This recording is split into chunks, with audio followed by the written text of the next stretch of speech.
Good morning, everybody. Welcome into the Spotlight Omaha podcast, where your host, Jimmy Allen, takes you around the city of Omaha, introduces you to influential people in the community, business owners, people that are making an impact on the Omaha area. We are brought to you by Pixel Fire Marketing. Pixel Fire Marketing is a locally owned marketing company who specializes in website design, creating social media ads, and engaging your brand online today. Check out pixelfiremarketing.com for more details. I'm joined in a very short notice today by Dave Arkfeld from Charter West Bank, who joins us today. Thanks for making time for us today, Dave. You bet, Jim. Thanks for sneaking me in. We had somebody reschedule. We announced the guest was going to be yesterday, but unfortunately Chris had to reschedule on us and is going to join us next week to talk about the restaurant industry. But I want to talk to you today about. Thank you. Yeah, you were my number one pick. I went to the bullpen and pulled you out. All right, bring in the lefty. You've got over 25 years of experience in the mortgage industry. What is something that is different about the mortgage industry today versus 25 years ago? We've got a lot of automation in our world. I mean, when we just got back from a thing called Mortgage Mastermind in Las Vegas, and one of the things that we're always exposing ourselves is how are things different now? How are things becoming much more mechanized? A lot of people really don't take the time to meet with people face to face. So much of it is done over the internet. Our loan application is online. Many times, unfortunately, you don't really see a person until maybe closing. And I think that's one thing, we got to stir back a little bit post COVID. Obviously things changed. Yeah, things did change a teensy bit, but in the old days, somebody would walk in your office, you'd do the loan application there, you'd print it out, you'd sign all your disclosures. Now, and I think we're a little more blessed with technology. And I think that has enabled us for people to do their loan apps online, upload documents, et cetera, et cetera. That's great from a mechanics perspective. One of the things I think is lost in the process, I think, is the individualized attention to this. Mortgage lending is a person-to-person business, period. Does that mean you would give the preference to how it used to be done, essentially, where somebody would come in and do the paperwork right in front of it? I mean, is there anything about the sped up process that's better? I mean, obviously, it's a preference-based thing. I like the blend. I like the technology blend. When you're doing the loan app, like we got a contract in yesterday, and I'm going to send them out disclosures electronically. They're going to e-sign them. They're going to be returned to us. He's already uploading documents as we speak. So that part of it's gotten a lot stronger, I think, and actually I think it's more conducive to doing business. On the flip side, I think that there is less one-to-one individual attention. So I think people tend to lose that a little bit in the process. They don't know who they're dealing with. They look at lender A, B, C, D and say, well, who are you all? So what do they think the best indicator of a good loan is probably the rate. But you try to mix things in, maybe a little video, maybe a Facebook call with them. I love bringing first-time home buyers into my office to show them how do we lock the loan. It's amazing how much we feel like people know because of the internet and the availability of all of the information. But when it gets really down to it and you ask, do you have any questions, and they give you a little bit of the blank look, you're really at zero with them each time. And I just enjoy taking the time and getting to know my people. Obviously when we close a loan, we're paid, but also too, if they feel like you've done a great job for them and they come up and say your name to others, that's really where you get paid in Absolutely. Let's talk about the Omaha market specifically. And you brought it up. There are other lenders in Omaha. You mentioned lenders A, B, C, and D. How does not even just Charter West, how does Dave Arkfeld set himself apart from everybody else in town? Is there anything that you do where you put your fingerprints on it and that's kind of your magic touch on the situation?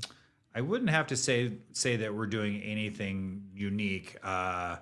We have no, special card that everybody else has.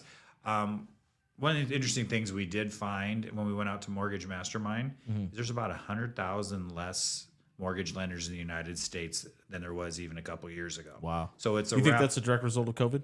I think it could be, but the flip side, maybe I just think, there was, for a while there during COVID, rates got really low. You might have had some people coming into the business for the opportunity just to get in on what they call one of the refi booms. Sure. Just to get in there and get some stuff done. And then they've gone back out and maybe gone somewhere else.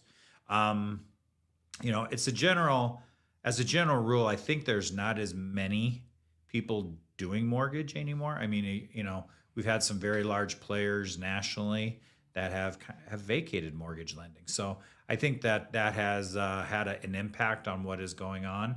I think all you can really do, Jim, to be honest with people, get your name out there as much as you can, be present, be available to answer people questions. And I think that's, I think that's my goal. I don't want anybody to walk away like from my closings thinking, what just happened? Yeah, you know what I mean? right. Because I think that you talk to so many people, especially first-time home buyers, and they're like, what just happened? Oh, you bought a house, Yeah. and you don't want anybody to feel that. So maybe like when you have up the move-up buyer and they're with you and you'll ask them questions, they'll be like, look, we had no idea what just happened. We're like, sign here, sign here. You really don't. You want people to know what's going on. By the way, you're $300,000 in debt now. Probably 294 at least, with a little money down. So Sure. your goal is always constant education.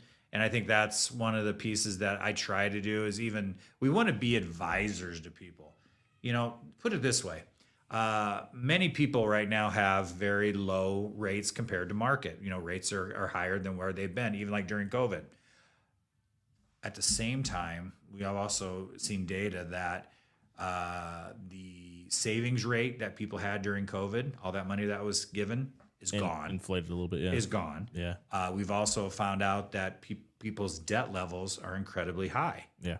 So many people are holding on to that low rate mortgage like it's their Alamo, like I can't let this go, but I'm having trouble paying my bills now. Maybe they've overspent. Maybe it's a job situation change. Maybe they've had to drop down to a different job. Sure. There's so many things that could come into that mix, but you really need to be able to today. Somebody in my profession today needs to be able to advise people, listen, because it's not always just about, hey, where's my next mortgage coming from? It's advising people how to make good choices and also maybe helping people make tough choices.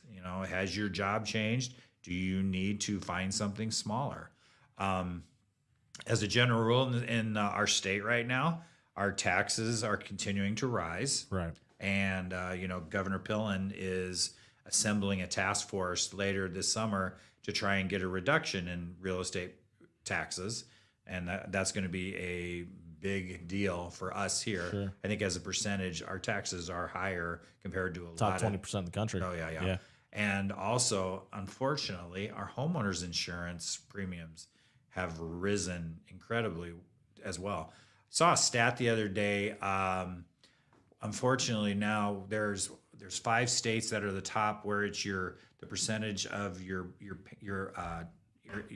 outflow of your taxes and your homeowners insurance. Yeah. I think it's Illinois, New Jersey, New York, and I think it's Nebraska now. Wow. So we've entered into kind of a bad category. I want to bring up the insurance portion of. We had Cyrus Jaffrey from Jaffrey Insurance in here a couple weeks ago, and he brought up the fact that you have some states that aren't even writing new business in insurance right now. How much does that affect? And maybe it's a little different because we're talking Texas and California, not necessarily Nebraska. When we're talking about that line of work, but how much are you guys in the mortgage field seeing an effect of that here locally, if at all? So when if I have a first time home buyer and we're out there and I'm like, okay, guys, I need you to keep hold of a couple things, like what neighborhoods are you looking for? So, I mean, if it's a developing neighborhood, like up in Bennington up north or maybe south, like where we are in Gretna right now, Sure. I really want them to watch their taxes because I think that's a big part of it. Sure.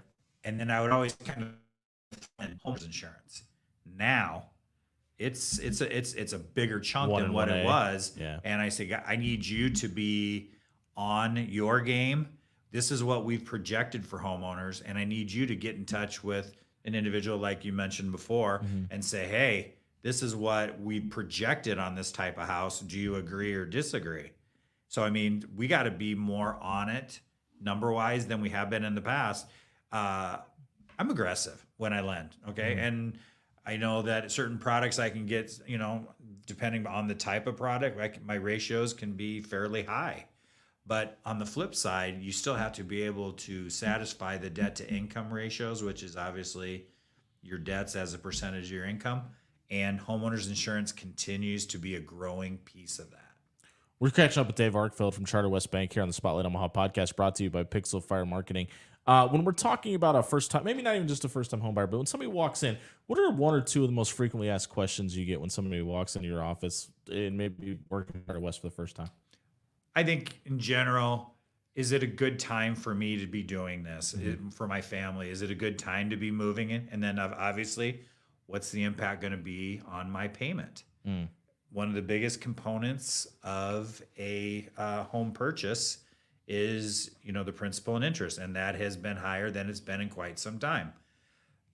I know I've mentioned it several times here, so I apologize. Going back to the bullet, but and we're out in Vegas for the Mastermind Conference. 83% of Americans feel that now is a bad time to buy a house. 17% of Americans think it's a good. Do you think that number's so high because the rates were so low so recently? Is that the biggest reason? Yes, and I think people equate low interest rates with a good time to buy. Sure. Let's take you back, during COVID. Now, I can 3 to 5 years ago. Yeah. I think if that's my window frame, it was 4. 4. Like, it does not. It feels like it was yesterday. It's crazy. Yeah, I wish I had a mask on my face. I'd really feel at home. You miss not it? really. Yeah. But you've got. I might not have let you in the studio. I wouldn't have either. But anyway, so you've got people out there, houses, 25, 30 bids on a house, overbidding on the value, 30, 40 grand just to get into a home. Right. Okay. That's because the rates were slow. That's what's driving that. Yeah. Now there's less people out looking for homes, and I can't not address the fact that interest rates are higher. Yes, Sure. we know that. But at the same time, folks, we have to look at the backside, and you're not being pressed to bid so high over a property. Here's another good example. Had somebody who came, we got her a house 2 years ago. Okay. Decent deal. Split entry out west here in Gretna. Took it, beautified this house, replaced out the HVAC, carpets, floors, appliances, all this. Put a purchase price out there that she wanted. She's coming in 15 grand less. Okay. Because she probably overpaid for the house on the first side, and she did good things, and her window was short. So that all accumulate up to that point, I think makes a tough situation. There's a term we use in our world, which, sorry if it makes people it's marry the house, date the rate. Sure. So very simply, if you can afford the house right now to buy, it's our opinion that there is less people fighting for that house, so you're not paying a premium on the front end. And we know for a fact, and I take them through and say, this is what happens and usually it's about a standard, if you can lower your rate, maybe 1%, that it's a good time to refinance. We will refinance people down, 1, and 2, the way housing prices are appreciating, also probably get rid of the private mortgage insurance pretty darn quick. What do you think is the biggest misconception about refinancing? Because I think it's a term that gets thrown around a ton, whether it be in the housing market, whether you're talking about purchasing a car, and it kind of feels like there's this stigma out there that it's incredibly easy to do, but it's obviously a process. What are some of the positives to refinancing? What are some of the negatives? Okay. Well, number one, you have to have, it has to be able to make sense, in terms of your payment or what your goal is. Okay. Sure. You could take it. There's so many different types of programs you could get into specifically. The refinance, I think people almost feel like it's a reset in some ways. Right. As a mortgage, majority of the interest is on the front end of a mortgage. Okay. It's called the rule of 7/8. Okay. So every time you refinance, you're really sliding that start point back up again. Right. So some people feel that, they are going backwards by refinancing. And I think that's actually an incorrect statement. I mean, if you're going to get your interest rate lowered, if you're going to get rid of PMI, that's great. I think people also at the same time, maybe they roll their closing costs into the loan and maybe they feel like they're taking steps backward. I always encourage people, regardless, if you can do it at all costs, make an extra principal payment a year. It's going to take a 30-year loan down to about a 21.5. All you do, very simply, Jim, take your principal and interest, divide it by 12, and put a little bit every single month extra if you can do it. I to get make that 13th to make that extra payment. You don't have to go out to some programs that charge you $1,000 just to get on the bi-monthly. To do the math. Yeah. To do it's you can do it yourself, and you can do it yourself very easily. Colin on LinkedIn has a really good question. I think this is an interesting topic to talk about. Obviously, not only did we see interest rates drop, but we saw a massive influx of people from the state of California moving to Nebraska. Is the economy in Nebraska, specifically in the housing market, still seeing an effect from that kind of mass exodus out of the West Coast? Well, number one, and thanks for the inquiry there. I don't know if we can really label it to a specific area. We do know for a fact that we are short housing units in Nebraska. Okay, so that can't disguise the fact that we are short, and as a shortage, it's causing housing prices to increase at an accelerated rate. I think many states in the Midwest are seeing people coming in as a result of pricing issues out on the coast or in other quote Either hot direction, markets, I agree. hot markets, Florida, the coast, you name it, where people want to see some relief, and they've heard good stuff about what we have going here. And I think it's a little bit like, even when we have people come in that are coming from different areas, I think for now, and we're hoping that Governor Pillen's listening somewhere, they're going to get that done to get the reduction. Jim, we'd love to have you on. Yep. Come on over. But we'd love to, we want to be able to get people to have the taxes down. Because I guarantee you, it's like heels trying to skid when they see that number. They're like, wow, we got to get away from that. When we talk about the growth of Omaha, I think it's always painted in a positive light. We talk about how Gretna is booming and kind of the merger towards the western part of, or the eastern part of Lincoln, the western part of Omaha. Is there anything about that from a mortgage standpoint, from a lending standpoint, that could be a net negative? I don't really think that would be. I would classify that. Sure. As far as the two areas growing towards each other, I think it's just making one larger metro area. Really, I'm amazed once you turn on in Gretna off right by the outlet mall. It's a half hour and you're in Lincoln, maybe even less. If you blink, yeah. It used to be it felt like a solid hour. Now it really doesn't feel that way anymore.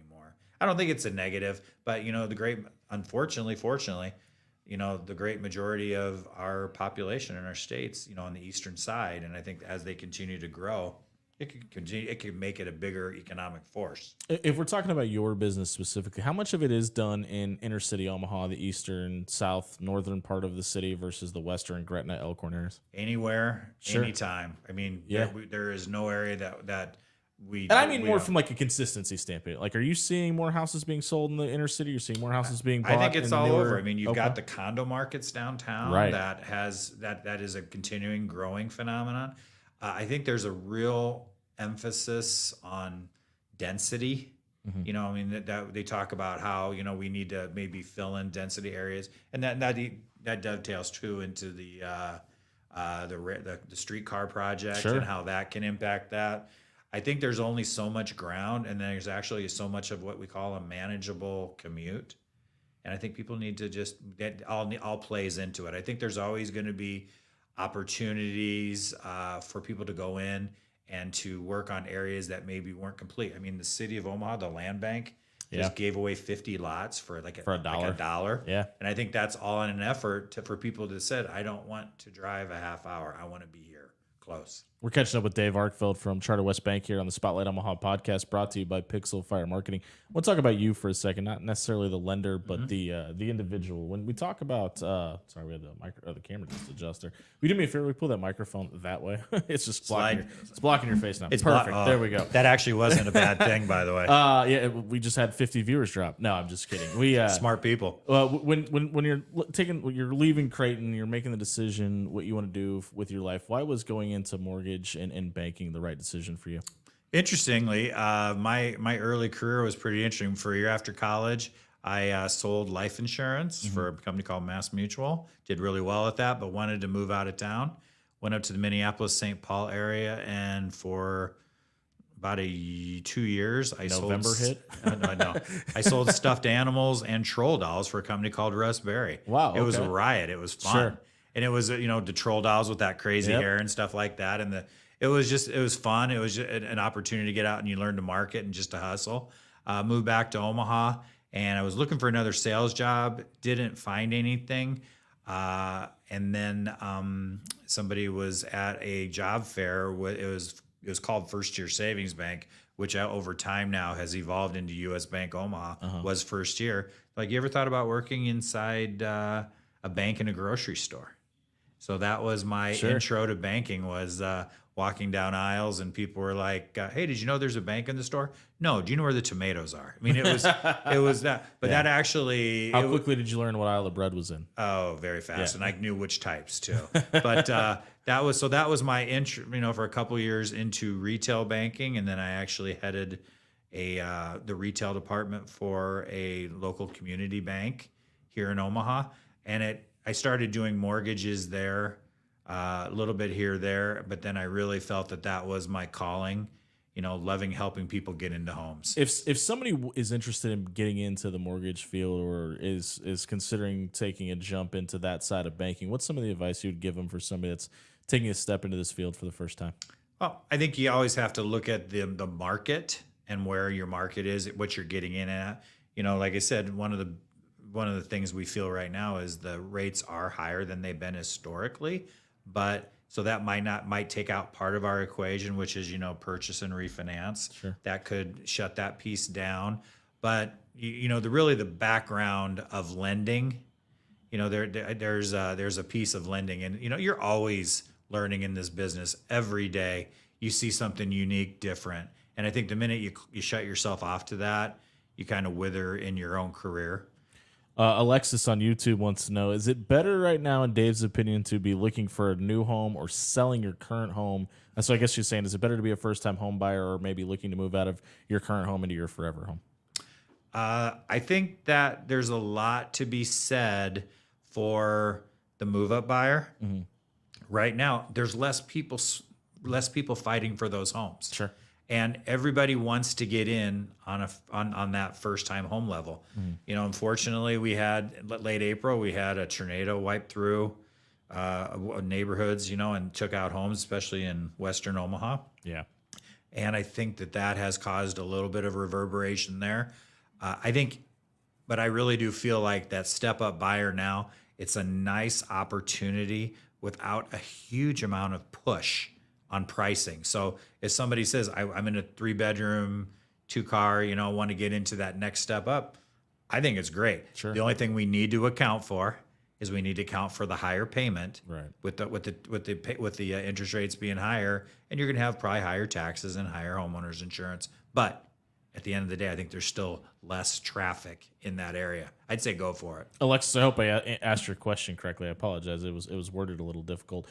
What's the funnest thing about your job? What do you enjoy the most about what you do? Love helping people. Sure. Love helping people. You got a favorite story?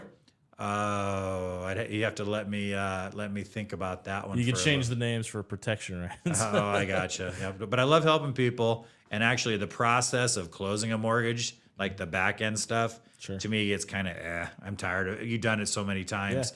Yeah. I could sit there all day and talk structure with people. That is one of my favorites. Is that something you thought you would enjoy at the beginning of the process? Because the little bit of time I'm creative by nature. The little bit of time I've known you, that doesn't seem like something that you would enjoy until you get into the process. I think I would. No, I like helping people. Now I got to get back to your favorite. I actually had one of my favorites just happen a month ago. Had a lady, first time home buyer, 3 kids, single mom. She fought and fought and fought to get into her first home. Mm-hmm. And I know how that goes. And we got it done. And I would tell MS, and that's the initials I'm going to use. Mm-hmm. She fought the whole way, and I'm so proud of her just because she wanted a better deal for her kids and for her. The average, this is an amazing stat. As a homeowner versus a renter, a homeowner has 40 times the net worth by the time, when you're paying 100% interest rate on rent. The highest interest rate you can pay is 100%, and that's called renting. Yeah. So to get into that house does a great amount of long-term wealth building for you, and love to help anybody who's dedicated and wanting to go through that process. I do have a little comment I'd love to say. Getting a house, like people wake up one day and say, you know what? I think I'm going to go get a puppy. Yeah. waking up one day and saying, I think I want to get a house today, there's a lot of prep you need to do. Absolutely. I think people need to have really a 3 to 6 month runway up to control debt, to work on any credit issues that are lingering. And we have so many tools out there now. Annualcreditreport.com, NerdWallet, you got Credit Karma. There's things you can be involved in just to see what's out there. There's credit coaches. Yeah, credit coaches. That's another one too. Yeah. One of the amazing things you always want to, when you talk to people, just a general rule, how's your credit? And if they kind of go, okay, it's usually kind of your indication. Smells that like they, 615. Well, and that's, like I said, if somebody And I say that because when I was starting to look for a house, I was in that situation, so I could say it with and you all got the there volition in the world. Yeah, because absolutely. somebody got in and fought for you, and you fought for you too. Absolutely. And that's really what it's about. And I think that was the biggest thing for us is we looked at what we had for credit, we looked at what we had for income, and we thought, okay, this is probably good enough. But when you're looking at making the biggest investment in your life for most people, in our case, that was the case with your house. Good enough is probably not good enough. You want to be in a much better situation than we were in. Obviously, we are 3 years later. But we had a lot of learning. We had a big learning curve on how to get there, and we worked with a lot of people, and we vetted a lot of people in the process. And unfortunately, we didn't know you yet. But we made sure to make it a point to talk to multiple people and get a ton of influence and education from people that I didn't think we knew we needed. And it's really something that I would encourage to anybody that's looking at buying a home is find somebody as a lender that has a teacher's heart and, to your point, likes helping people out, because there are people out there that do just look at it as a name on a piece of paper and just a process. But I think finding somebody that can help you walk through the process and help you with that goes a long, long way. I've had people that from the first time we met them, it took 5 years to get there. But it's a little bit of want to. It's a little bit of market conditions. Terrifying, too. It's terrifying. Hopefully, you've got professional assistance in that with a solid lender, as well as an experienced realtor right now. You want to be with somebody who's active in the market. Yeah. Everybody knows a realtor. Sure. Everybody does. But the question becomes, are they active? Are they knowledgeable? Do they know what it takes to get you into a home? Do what? Are they doing it on the side? Yeah, I mean, being in the business for 30 years, but maybe only selling one home a year, are you really active? I mean, there's, like I said, that's not my thrust here, but, most realtors do what they can to get it done, and with our assistance. And our goal is the same, to get somebody into a home. We're about to hit that half-hour mark where we kind of already? Yeah, it was really fast. We got a couple more questions too. Fire off. We'll get to the questions, and I got one last one for you. Stephanie wanted to know if somebody is in the process of buying a home, is it possible to talk to another lender while they're talking to another bank? Is that's not frowned upon, right? Well, you got a couple things going on there. One, if you've pulled credit, it's always good to look around and see what your opportunities are. As a general rule, Jim, I'm going to tell you, I think most lenders are good people, in my opinion. We have to be. Our goal is to help people. At the same time, if you're getting feelings that you're not being talked to enough, if you're not being counseled, I'll be straight. I think so much of what we do now is psychology. Sure. You can do this. Yes, I know this is higher. You can do this. Many, many years ago, you could have bought a share of Berkshire Hathaway A for way less than what it is now. Houses are continuing to appreciate Warren, at a strong pace. Okay. Yes, very much. But I mean, so it's really it's an item, it's a product that there's not enough of. So just get yourself in and then just watch yourself grow. But no, short answer with this individual, they can look around, but there will be a little ding that hits with your current lender that you are looking. Yeah. And then it's just, there can be one of two things. It can be a wake-up call for them, or maybe somebody else has a better program for them. And Scott wants to know, does Charter West Bank have just standard checking accounts? And yeah, absolutely. We do. I don't deal with that, but we do have we're based out of West Point, Nebraska. But we do have retail branches, Elkhorn, Papillion, and La Vista. Well, some of us are loan production offices and some are full service. Oh, okay. But Papillion is a full service, and we are actually opening up a full service. I believe it's going to be full service in South Omaha. Very cool. Okay. Is there anything about Charter West or Dave Arkfeld that we haven't mentioned that you'd like to hit on before we get out of here? We enjoy. I think I really feel we're committed to mortgage lending, and in a time nationally and locally where maybe that answer for a lot of traditional lenders may be coming. It was a yes. Now it's becoming a maybe to a no. We're here. We're committed. Love to help people. I hate giving you credit, but I do have to give you credit. You've hit the record for the most questions asked during one of these podcasts. And, actually, after we're done, if they wish to get a hold of me, not hard to find. I was just about to ask, if somebody does have a question and would like to get in touch with you, where can they reach out? We've got on the Charter West website. Which is scrolling across the bottom of your page right now. Dave Arkfeld at charterwest.com was also a great way to get in there. And many ways. What's that? Phone number? You can reach me at 402-880-8687. Give Dave and his team a call today if you're looking to get into the housing market, or maybe you're working with somebody and are looking for an alternative option. Dave, I appreciate you doing this. Appreciate you being here today. Jim, thanks for letting me be your backup plan, buddy. You're always number one in my heart. Hey, listen, we'll be back tomorrow at 11 a.m. with another edition of the Spotlight Omaha podcast brought to you by Pixel Fire Marketing.